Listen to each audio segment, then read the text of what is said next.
When innovation collides with ethics, who wins? In HR, ethics isn't a nice to have. It's the foundation that keeps your organization viable.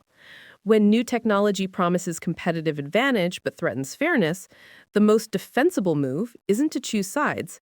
It's to use data to show leadership why doing the right thing is also the smart business decision. So let's look at a situation where that tension plays out in real time. A 7,000-employee global tech firm is in an aggressive growth phase, facing intense competition for technical talent. To accelerate hiring, the company has invested heavily in an advanced AI talent acquisition platform. The CEO and CTO are champions of the project, expecting it to deliver a significant competitive advantage. During the final validation phase, led by HR, you, the HR director, uncover data showing the platform's algorithm systematically downscores candidates from underrepresented demographic groups and those without degrees from top-tier universities, despite their relevant experience. The vendor's initial response has been slow, and the C-suite is pushing to go live in 1 month to meet Q3 hiring goals. So what's the most effective first move here? You have 4 options. Compile a risk analysis report detailing the bias findings and present it to the executive team with the recommendation to pause and remediate. Develop a manual workaround for recruiters to review flagged candidates. Proceed with the rollout, but start a long-term adverse impact study. Or immediately inform legal and request they halt the project. Each path leads somewhere very different. What's this question really measuring? Your ability to navigate the tension between innovation and governance under executive pressure. It's testing whether you can identify enterprise-level risk, frame it in business terms that influence senior leadership, and propose a solution that protects the organization without creating unnecessary conflict. This isn't about being the compliance police. It's about being a strategic advisor who uses data to guide difficult decisions. Which approach gives you the strongest position? Compile the risk analysis report.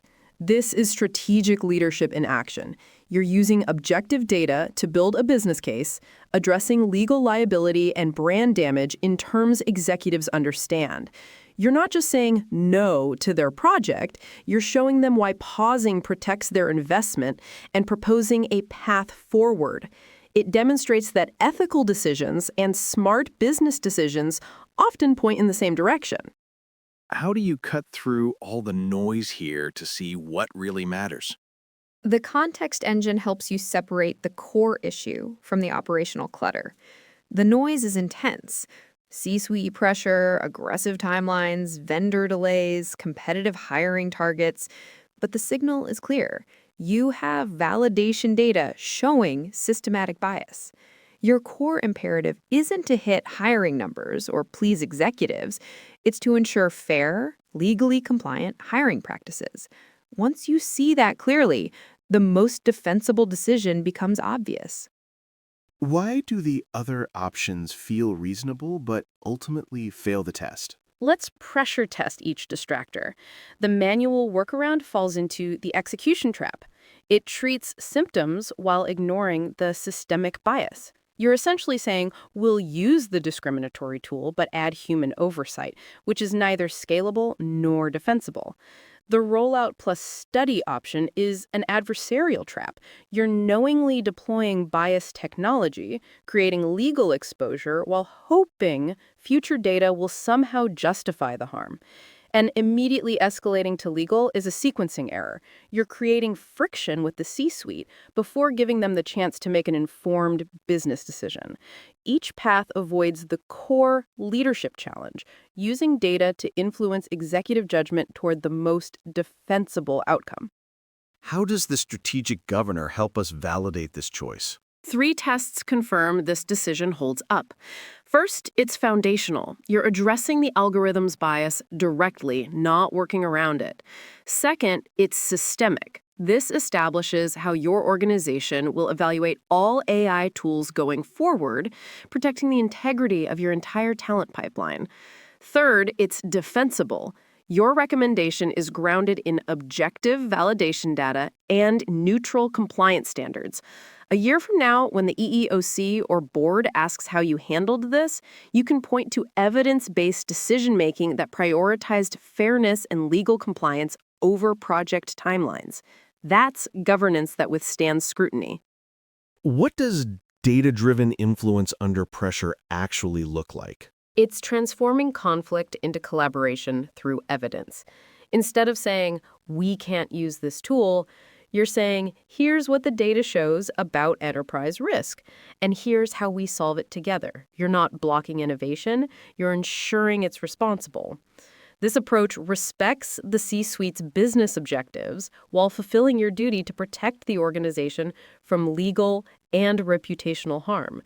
It's the difference between being seen as an obstacle and being recognized as a strategic partner who helps the business navigate complex decisions. Give me the opening language for that executive conversation. I have validation results from the AI platform that we need to discuss before rollout. The data shows systematic bias against certain demographic groups and non-traditional educational backgrounds, which creates significant legal exposure under EEOC guidelines. I've prepared a risk analysis that quantifies our potential liability and reputational impact. The good news is this is solvable. I recommend we pause deployment, partner with the vendor on remediation, and establish a timeline that protects both our hiring goals and our compliance obligations. This positions us to deploy the technology responsibly while avoiding the legal and brand risks that could undermine our growth strategy. Where else does this pattern of evidence-based influence apply? Anytime innovation intersects with compliance risk, performance management algorithms that might discriminate based on protected characteristics, benefits platforms that could create ERISA violations, workplace monitoring tools that raise privacy concerns. The pattern is always the same. Use objective data to frame the business case, quantify the risk, and propose a path that achieves the business objective without compromising legal or ethical obligations. HR professionals who master this approach become trusted advisors rather than perceived roadblocks to progress. What's the governing principle here? When technology promises efficiency but threatens equity, the most defensible decision prioritizes long-term organizational health over short-term operational gains. Your role isn't to stop innovation. It's to ensure innovation serves all stakeholders responsibly. The executive who can use data to guide difficult conversations under pressure, who can transform compliance concerns into business solutions, builds the credibility that makes every future decision more effective. That's how you govern in the space between what's possible and what's right.